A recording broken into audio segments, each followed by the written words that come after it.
Loh, makanya para ulama ketika datang ke Nusantara nggak berani main-main. Cerita tentang surga yang airnya mengalir diceritakan di Nusantara nggak tertarik, karena Nusantara di mana-mana air mengalir. Diceritakan surga itu buah-buahannya banyak, Nusantara sudah banyak buah, cipluan di sawah banyak. Diceritakan surga itu minumnya susu, orang Nusantara nggak terlalu suka minum susu. Diceritakan surga banyak madu, di Nusantara di mana-mana madu. Minumnya arak, kalau mau bikin pohon kelapa banyak, namanya tua. Makanya tidak ada cerita pengislaman di Nusantara menggunakan cerita surga, karena Nusantara orang yang sudah pikirannya maju. Punya kitab undang-undang besar namanya Kitab Negara Kertagama, punya hukum sosial terbaik namanya Kitab Sutasoma, punya universitas terbesar di dunia namanya Universitas Nalanda. Lah itu makanya ketika Belanda walaupun 350 tahun kesini tetap minggat, dan bangsa ini pelan-pelan menjadi bangsa yang bangkit, terus bangkit, dan bangsa ini semakin lama semakin maju. Jangan diprovokasi sampean. Bangsa ini bangsa terpuruk, bangsa jelek, presidennya jelek, TNI-nya jelek, Polri-nya jelek. Mana yang baik selain dirimu? Kita ini bangsa kuat hari ini. Jadi kita ini hari ini iseng aja, bangsa jelek, presidennya jelek, ya memang kurus, bajunya kotak-kotak, dari dulu. Begitu itulah wajah presiden Indonesia, sama mirip kayak orang Madura, kurus-kurus aja kotak. Ya kita terima ketentuan Allah, ya sudah, beliau jadi presiden, ya sudah. Kita punya TNI, ya sudah, alhamdulillah. Ini semua dulu siapa yang bangun? Kok tiba-tiba semua sekarang menjadi Muslim? Padahal ini negara Hindu terkuat di dunia. Candi terbesar ada di Nusantara, namanya Prambanan, candi Hindu. Candi Buddha terbesar di dunia ada, namanya Borobudur. Kok tiba-tiba sekarang menjadi bangsa Muslim terkuat di dunia? Masjid terbesar ada di Indonesia, terbanyak di Indonesia. Orang hafal Quran terbanyak di Indonesia. Orang pergi haji terbanyak di Indonesia. Orang pengajian terbanyak di Indonesia. Kok bisa? Sampai mestinya pakai nalar yang canggih. Kenapa negara Hindu terbesar di dunia tiba-tiba berubah menjadi negara Muslim terbesar di dunia? Apa ini BEM salah BEM? Bukan. Ini pekerjaan orang-orang yang hebat, yang mampu mendesain bangsa baru, namanya bangsa Nusantara. Butuh social engineering, butuh political engineering, butuh kedewasaan dalam sikap mengemban misi perubahan di Nusantara. Dan itu siapa? Para wali. Wali itu siapa? Wali itu orang-orang yang download programnya Allah. Innalladzina qalu rabbunallah tsumma istaqamu tatanazzalu alaihimul malaika. Jadi konsultannya wali itu malaikat. Karena apa?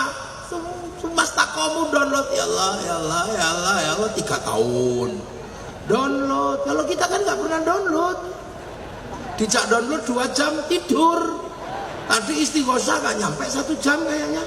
Yalah. Makanya kita ini gak punya wifi. Makanya jangan sok-sokan punya program. Download enggak, cari wifi gak mau. Maka orang kayak kita yang penting ada wifi gratisan. Wifi gratisan, wifi-nya siapa? Wifi-nya para wali. Maka kita dibiasakan ila ruhi ila hadrat itu namanya .co.id. Lah kita ini nggak bisa bukan download sendiri. Nih makanya para wali konsultannya ya malaikat. Syekh Abdul Qadir Al-Jilani download 25 tahun di padang pasir. Ya Allah, fa inna ma'al usri yusra, fa inna ma'al usri, terus itu. Makanya akhirnya setiap kesulitan kita bisa pakai wifi-nya Syekh Abdul Qadir ila hadrati Syekh Abdul Qadir. Sunan Kalijaga download 3 tahun, la haula wala quwata illa billah. Sunan Geseng download apa? Ya Hayyu Ya Qayyum. 3 tahun walaupun keliru yo kayuku yo kayumu.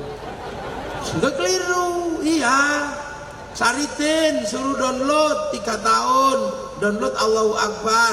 Keliru lawa bubar, lawa bubar. Lah orang dulu mulut lokal. Mbah Hasyim Asy'ari mendirikan Nahdlatul Ulama, download juga. 3 tahun berjalan dari hulu sampai hilir Sungai Brantas, ngatamkan surat Kahfi. Terus setiap malam gak pernah tidur, melakukan sholat hajat 2 rakaat. Rakaat pertama surat At-Taubah 41 kali, rakaat kedua surat Kahfi 41 kali. Lah kita kolhu aja jarang-jarang. Yang gak punya wifi kita ini. Makanya para wali ini ngerti betul ini bangsa diapakan. Karena nenek moyangnya para habaib, para wali ini dulu dzurriyyah Rasul semua, punya pengalaman kehilangan tanah air, dihabisi sama Yazid bin Muawiyah, sampai akhirnya terdampar terlunta-lunta di pulau-pulau yang jauh, menjadi orang-orang yang asing di negeri yang jauh.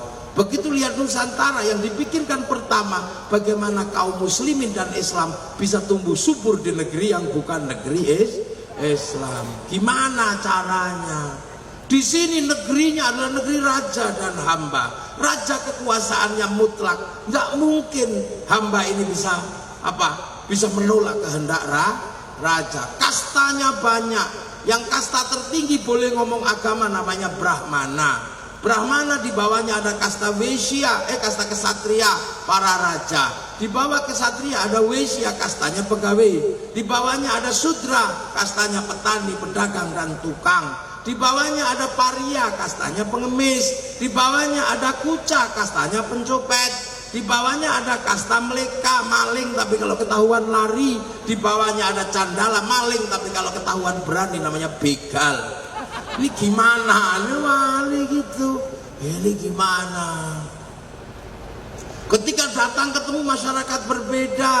Kalau di sana namanya syaikhun, ustadzun. Lah kalau ketemu masyarakat di sini gimana caranya? Akhirnya kemudian para wali ini menggunakan ilmu yang ada di dalam Al-Quran. Ilmu apa?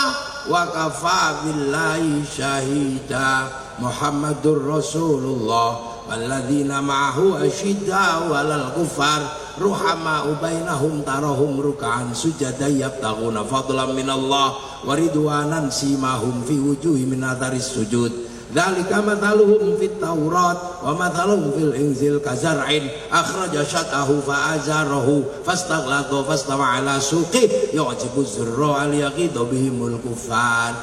Wa kafa billahi syahida, ini eranya Rasulullah. Walladzina ma'ahu, ini eranya sahabat. Asyidda walal kufar, kalah sama orang kafir karena waktunya perang. Asyidda walal kufar. Setelah itu ruhama ubainahum era khulafaur rasyidin ruhama tarohum ruka'an sujada yabtaghuna fadlan minallah waridwanan simahum fi wujuhihim min athari. Mulai menampakkan bagaimana berpartisipasi dalam agama Islam. Setelah itu era siapa? Era mathaluhum fit Taurat wa mathaluhum fil injil kazar'in. Islam itu seperti tanaman di tempat yang jauh-jauh. Akhraja syat'ahu fa'azarahu fastaghladha fastawa 'ala suqi, akan menjadi tanaman yang ngumpul-ngumpul.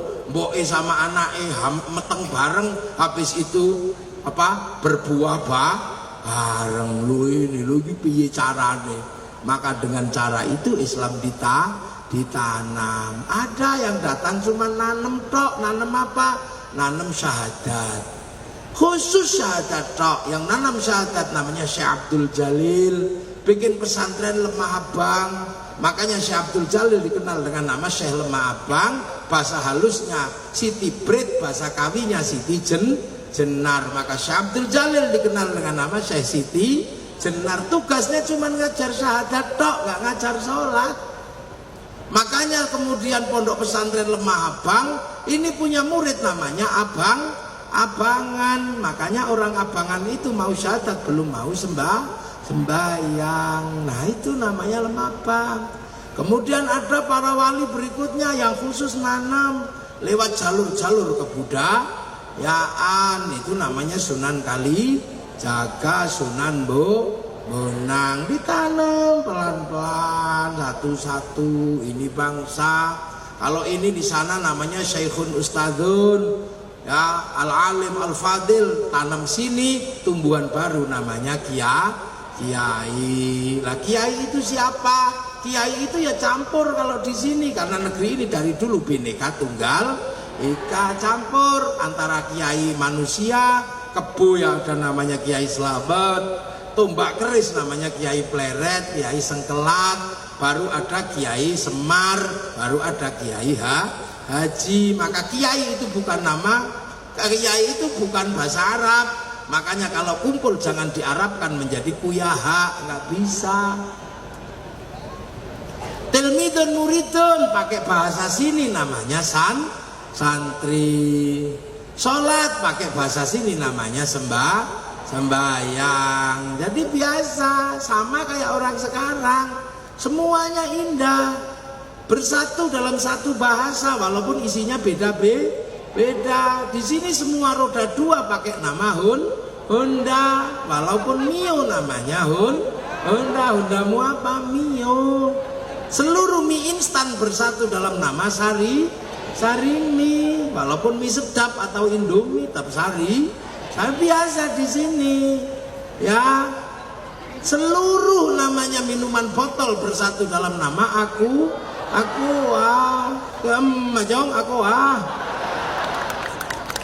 Lah ya Aqua.